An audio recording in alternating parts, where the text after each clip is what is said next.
ইনকিলাব মঞ্চের মুখপাত্র শরীফ ওসমান হাদীর খুনিদের যতক্ষণ ফিরিয়ে না দেবে ততক্ষণ ভারতীয় হাইকমিশন বন্ধ থাকবে বলে মন্তব্য করেছেন জাতীয় নাগরিক পার্টি এনসিপির উত্তরাঞ্চলের মুখ্য সংগঠক সার্জিস আলম।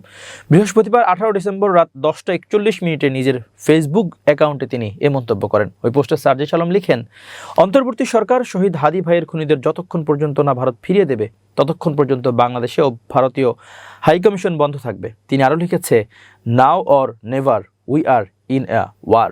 পরে রাত 11:15টার দিকে আরেক ফেসবুক পোস্টে তিনি বলেন, বিপ্লবকে সম্পূর্ণ করতে হবে, যা না করতে পারার আক্ষেপ ছিল তা পূর্ণ করতে হবে।